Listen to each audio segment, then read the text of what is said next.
in Vermont in the USA, and in addition to art, she's a writer and a translator. She holds a PhD in Hindi and has handled books such as Vishnu Sarni's Tamas. Sonia's biopic in this catalog has a long list of the awards she has won. I'm going to allow you to read that for yourself, but merely say that a recent exhibition was at the IFI in Panjim last month. Savia, of course, is an artist again with both words and images, and many of you would have seen her work, her books, as well as her work in Sunaparanga. And invite Savia to take over this. A very good morning to every one of you. I do apologize. You know, there's a big divide between... Hello? Yeah. There's a big divide between North and South Goa, so coming to North Goa is far more difficult than, traveling to another city of India. So my apologies for coming late. Finding a voice, the artists, is the session that we are handling today. We have with us Sonia, Rodrigues, Sabharwal, and Daisy. I think we should welcome them with a little giving together of hands. I'm picking up a favorite quote from Daisy's book on terrorism to introduce her, because I think it introduces Daisy, her background and everything very beautifully.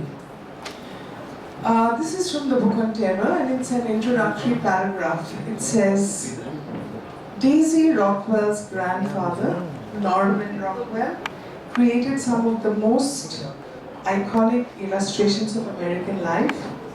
Her uncle was a celebrated sculptor.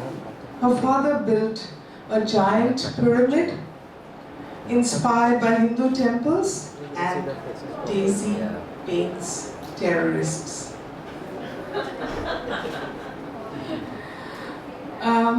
Sonia Sabharwal, Rodrigues Sabharwal, our own homegrown artist, whom we have loaned to Delhi, I should say, is a Goan married to a Punjabi. She has straddled and lived in 3 spaces, which I think she envelops and brings into a painting, Bombay, Goa, Delhi. Am I correct? She has, as has been told by the speaker, a long list of accolades and awards, and also a body of work that recommends her thinking, her thought, her voice. So before I go on much further, let's talk about a creative person's voice. What is a creative voice that creates compulsion for us to speak, to paint, to write, and to create? Artists and writers and other creative persons need a voice that is authentic and exclusive to create a mark in their own field. How does one find and develop the authentic voice in an age of mechanical reproduction? Looking back, there are some trajectories. I'd like to talk about how Angelo Fonseca felt that to discover his own voice, he had to leave JJ College and go over to Shantiniketan. Similarly, F.N. Souza took old images and infused new blood in them. So I throw open the conversation to our 2 speakers today. Tell us how you found your voice. What were your early experiences? Shall we start with Daisy?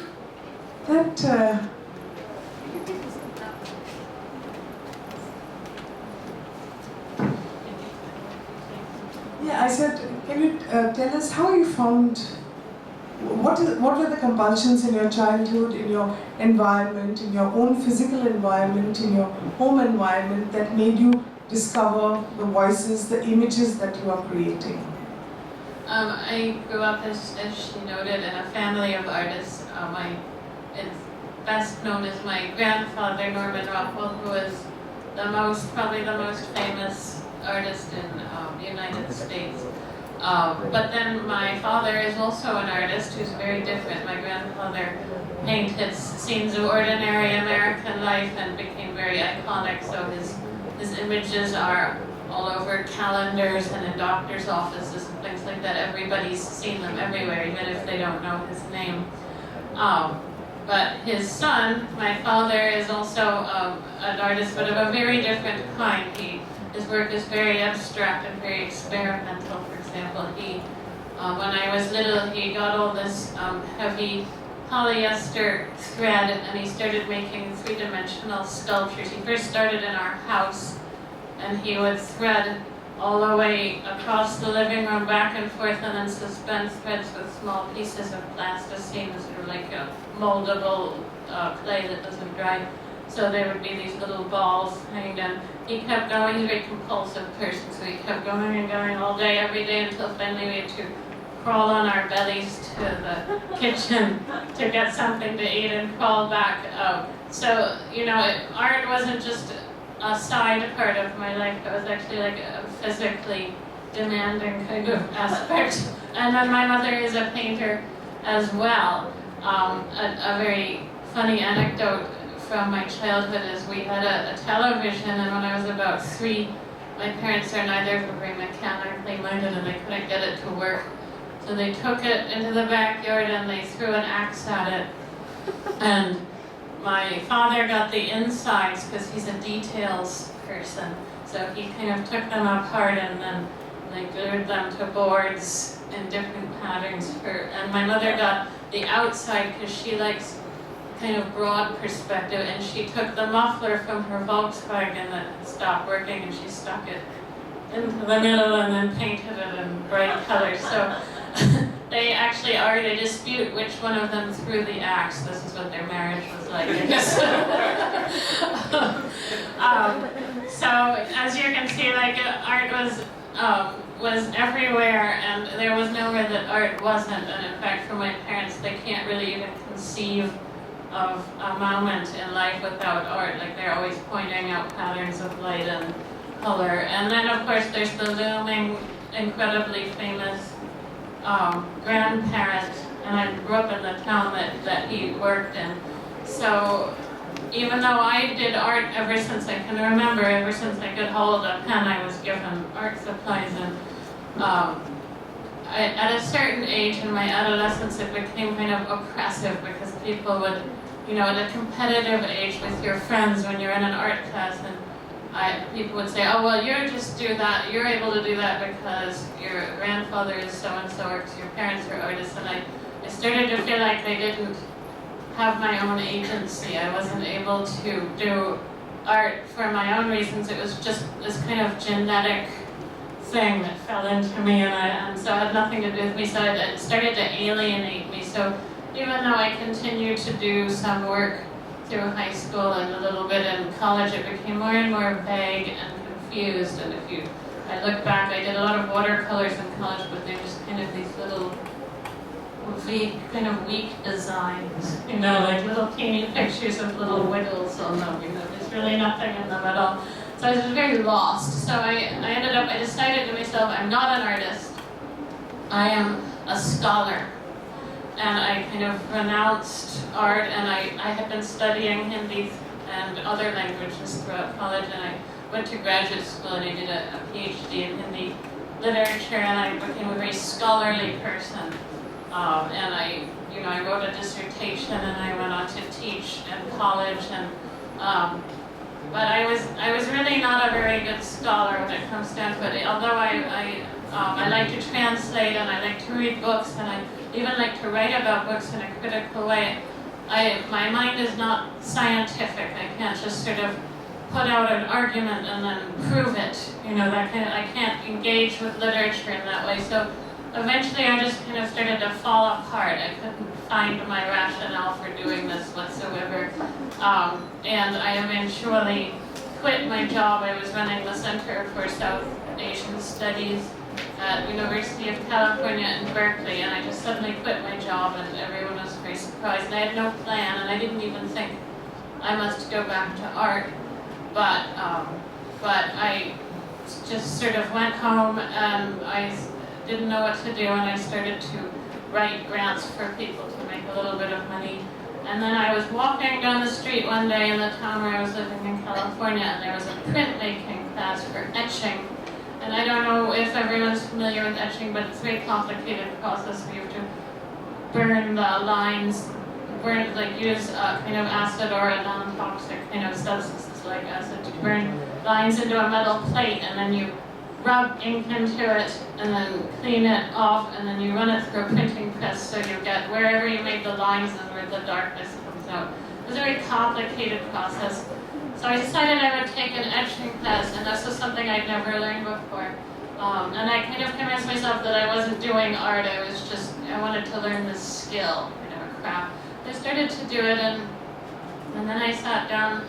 After we learned the technique, I had to make my first picture, and I realized I don't know what to make a picture of. I'm still back where I was when I was 21, and I couldn't think what I was here for, why I was making art. And then, for reasons that I have no idea why, I just decided to make a picture of Muhammad Ali Jinnah, the founder of Pakistan.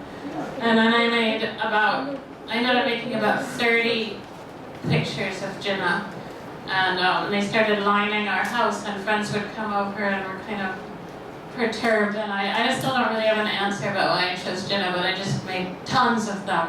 And then I stopped making prints because I was annoyed that, I only had limited access to the printing and they lock it up at a certain point. And I even once hid in the printing room. I was, 37 years old or something, hiding in the printing room so that I could keep churning out my Jinnah prints.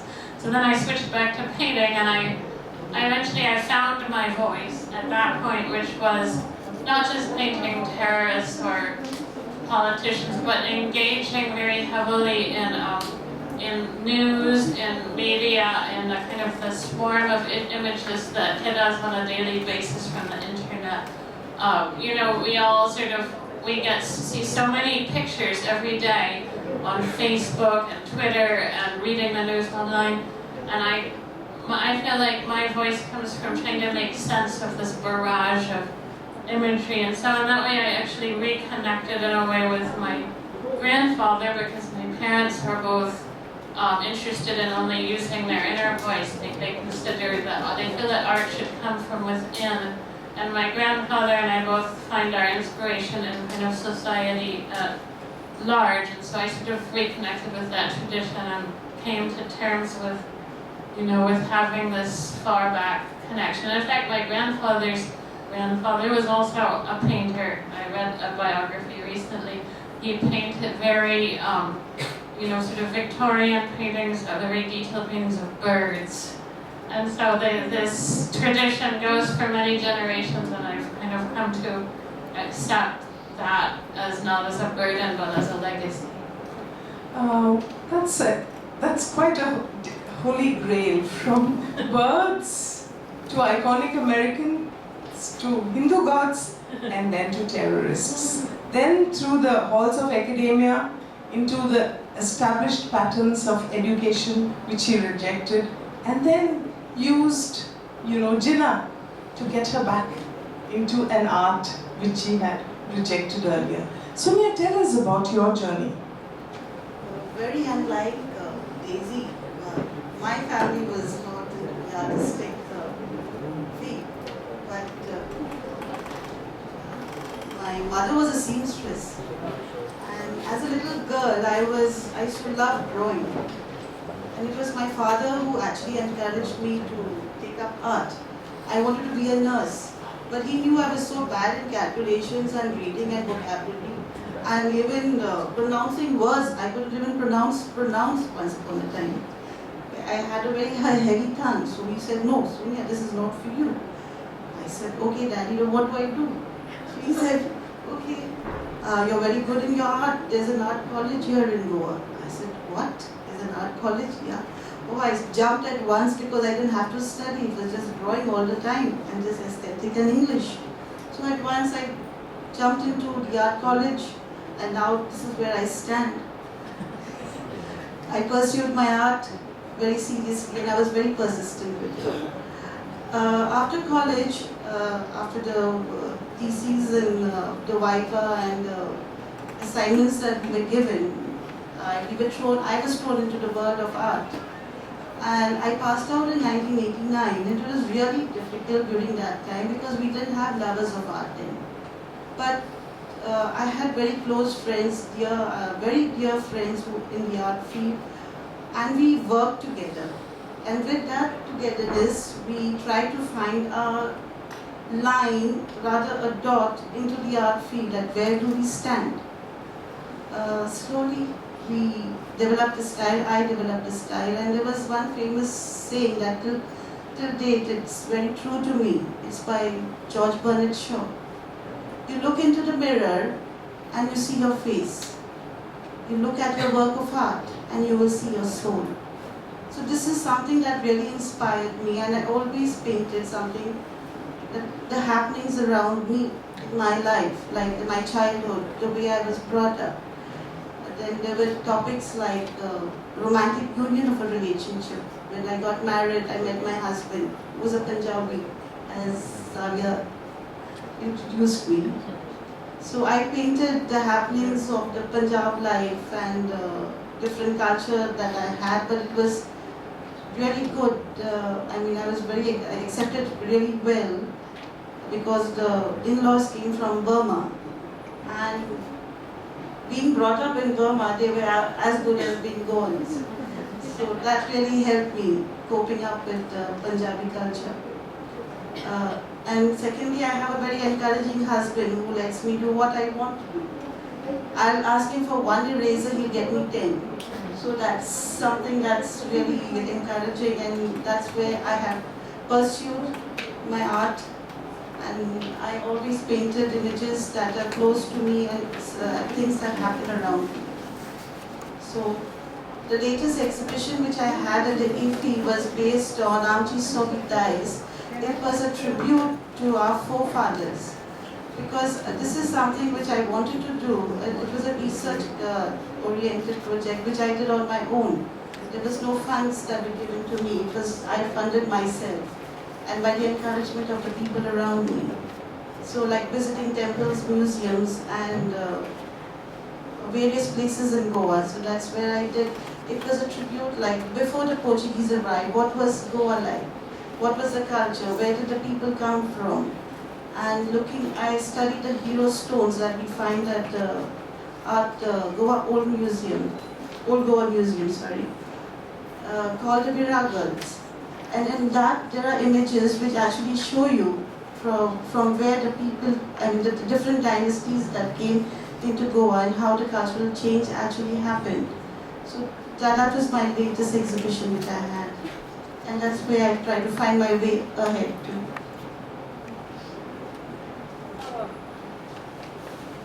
I'm going to ask you a question again, because this was one exhibition I particularly want to look at. There's a very interesting quote, which is a favorite of mine. It's a Sylvia Plath quote. She says, "I've been able to write only because there is a voice within me, the voice that will not keep still." So when you address issues of the past which can be sometimes defined as nostalgia, how do you cope with that? What has gone by? The past is always foreign territory. You are revisiting it when you research, okay? And how does one interject one's own voice from the present into the past to be able to make sense of the past and to comprehend those images, those structures, those hierarchies for a modern audience, for a modern generation? In fact, I'd like to talk of two of your exhibitions, Amche Sobit Dais, which was held at Ruchika's, and Passion of Christ, Art Chamber in 2006 and 2010. Here, at one level, you worked with tradition in Amche Sobit Dais, and you worked with the canon in Passion of Christ. So, what was this experience for you? How did you intersperse a painterly voice within the confines of traditions and the religious canon? Like I said, I always paint what I feel like painting, and something that touches me very dearly. It can be anything. it can be just anything in my life that's happening. And to what I understand, that happenings, you don't have to paint then and there. It is somewhere etched behind. What my mother said 10 years ago, or even when I was a child. Maybe I didn't realize what she said, but sometimes some incidents just make you remember over the years that, oh yes, this was said then. And the images remain. Like I was born in Bombay and was brought up in Bombay. So I lived in near Mount Mary's. It's a famous church in Bandra. So as a child, that was the first images that I had seen. Was there were beautiful murals painted at the church of Mount Mary's, and you would say like the images were more like Indians with a European face. So they had the costumes of Indian costumes. So that's something that remained with me. It never occurred that I would be a painter one day, but I kept admiring those murals, and that's something that remained behind my mind. So one day I just said, okay, I need to paint something. So that's the Passion of Christ came out. And as for Dancing Savia, as I said, it was a tribute to the forefathers, and I wanted to say thank you to Goa, my state. I'm an Indian first and then a Goan. So that's something that I wanted to always paint. Daisy, tell us something more about how you infused the Rasa theory into a terrorist beard and changed the whole meaning, the context of his life from being an alien, much wanted terrorist, to a very common American insider coping with the daily things of life. I'm very interested. Tell us more about how you use the Rasa theory in your works. I first started using Rasa theory in my works one day when a good friend of mine, Manan Ahmed, who's a historian, sent me a picture of a selfie from his computer. And he'd been having a horrible kind of span of time, like a week or a month or something.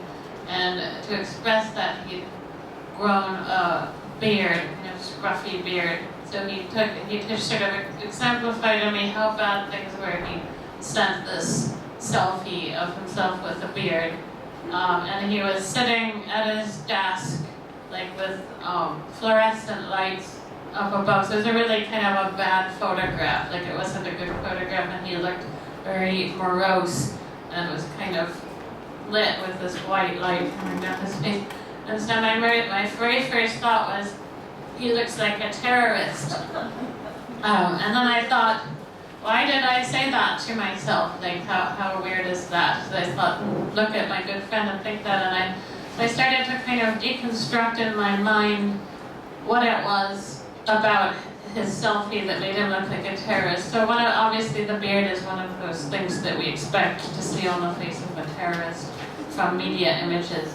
And just kind of like the folklore of what terrorists are like. Even if they're all clean shaven, they're still kind of, iconography has them with a beard, kind of Bin Laden style. And then the other thing was his morose look. He's just kind of, his whole face was kind of slack like that. And I suddenly realized that, most of the pictures that we see of terrorists are their visa or passport pictures. And you're not allowed to smile. Anyone who's had that kind of picture taken of themselves, you're actually instructed not to smile. And I took my 3-year-old daughter to get a picture taken, and she was laughing and laughing. I said, you can't laugh, you can't smile. And the final picture, she looks like, but if you're a grown-up, you're just like, let your face fall and look very serious. So they all have this very serious look which kind of adds to the mythology of the terrorist, that a terrorist is a person full of evil thoughts, sort of all the time. So they have a beard and kind of evil, angry thoughts is the basic iconography.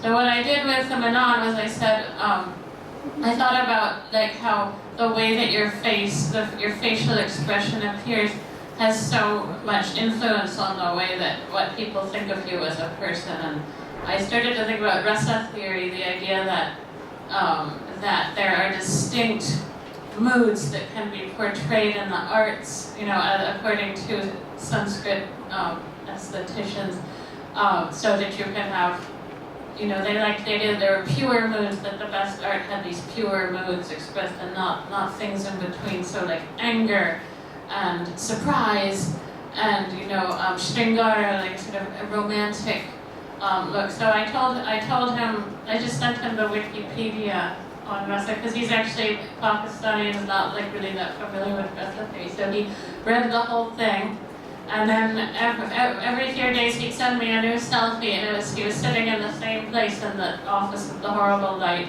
and sort of looking into his computer.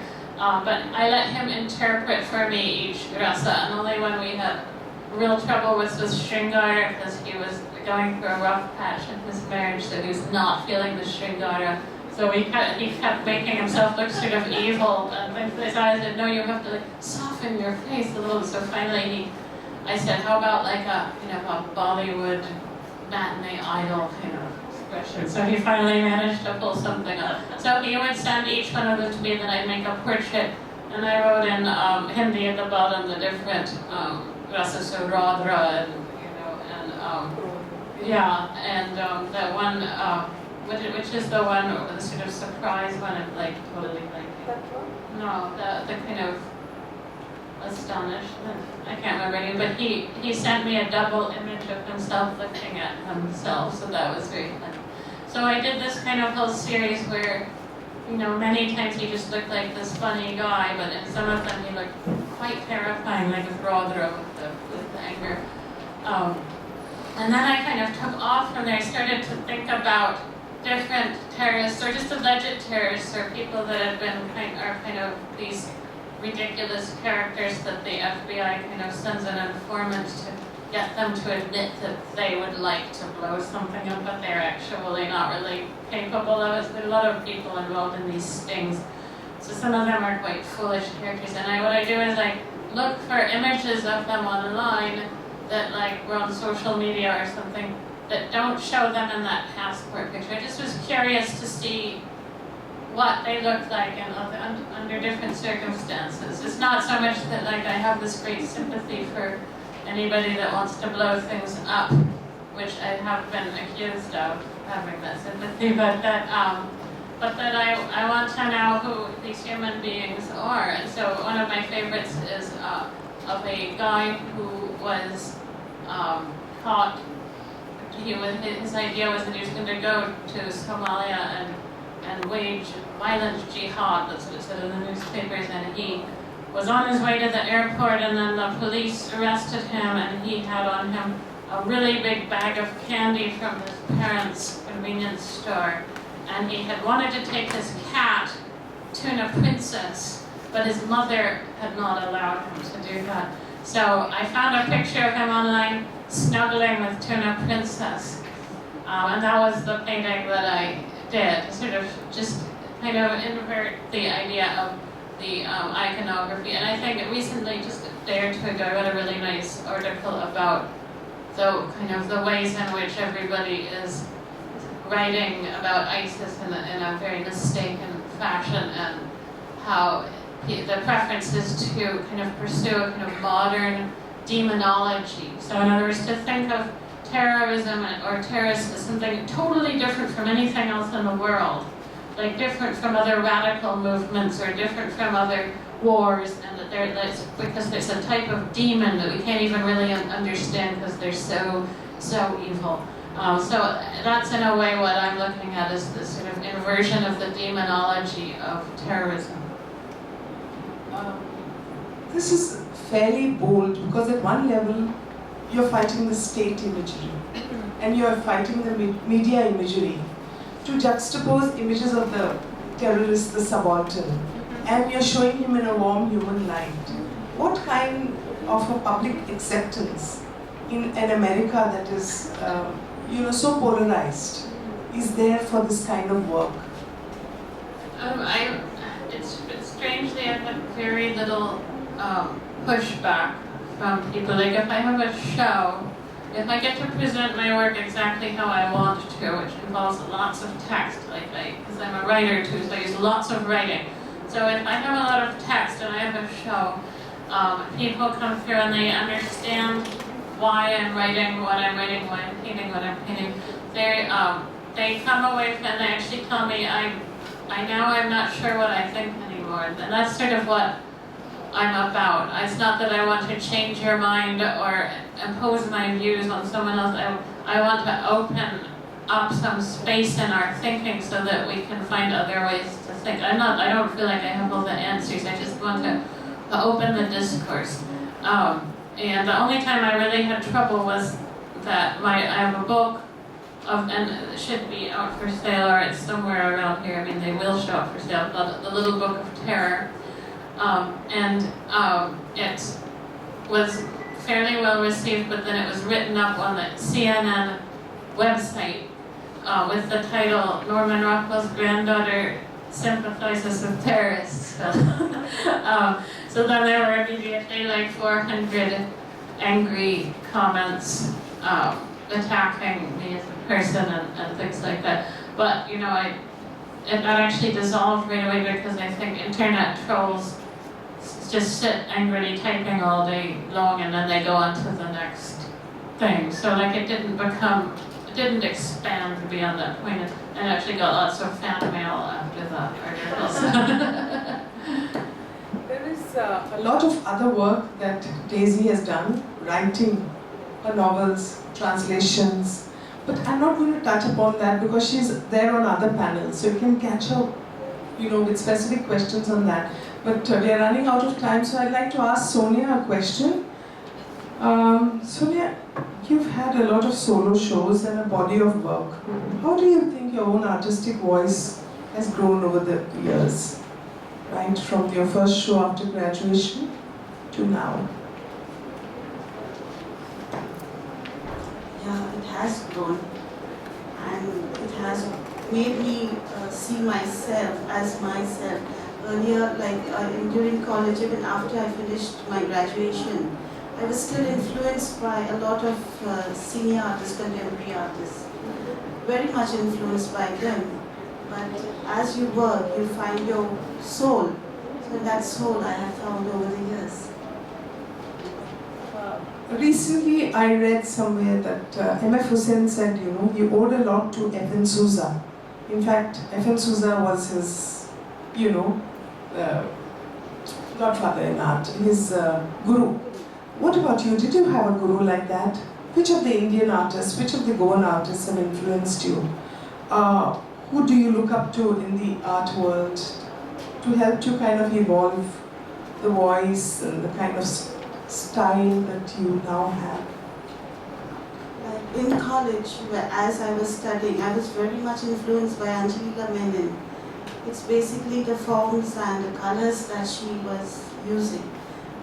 Not to forget my very own principal, Sri Lakshman Pai. I mean, his colors are so vibrant that it's still, I still am influenced by his colors. And that is something that made me also see colors in a different way. The brightness and the infusion of many contemporary colors. Secondly, I am very influenced by Ganesh Pine for his lines and the intricacy that he does in each little drawing. The strength of even a line is shown. So that is something that is still very close to my heart. Can I throw it open to the audience now? Yes? So now we have had quite some wonderful thoughts that have been thrown open to us by our two celebrated painters here. I'd like the audience to now address your questions. I'm not familiar with Sonia's work. I've just seen a couple of Daisy's paintings online, and it just struck me that actually you work through, a lot of these paintings are ironic rather than satirical, and so they don't actually take on a state's images directly. It's more like the sort of sidestepping them to, think of other humorous possibilities, and I think that's one way in which, in a way it kind of forces you out of the, it forces you out of the bracket of, you know, good and evil and right and wrong. And it kind of shows us other ways to be effective, rather than directly attacking the state, which immediately then brings you the charge of being a sympathizer with the terrorists or a sympathizer with fundamentalism. I think your paintings kind of just remove us from that, from both sides of that equation, and it's like from some other place that you kind of begin to laugh. I think I've seen your paintings of Putin. You have a... There too. Okay, yeah. Which are, you know, it just suddenly removes him entirely, both the kind of colors you use, and, you know, he's holding a bird, and it's kind of, it's funny really to see that. Sometimes you forget to mention that humor is a part of my art, because we're talking about these very serious things, but yes, there's actually humor is an important element. Yeah.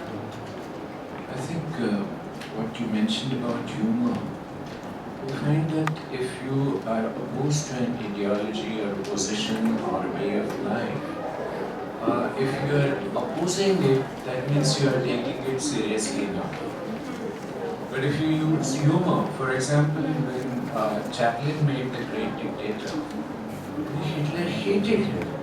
I mean, he was one man that Hitler would have liked to get in his chamber, so to say, Right. full of gas, of course. So that is the idea is that you undermine the position so completely, and something that is made to be larger than life, terrorist, and you reduce him to absurdity.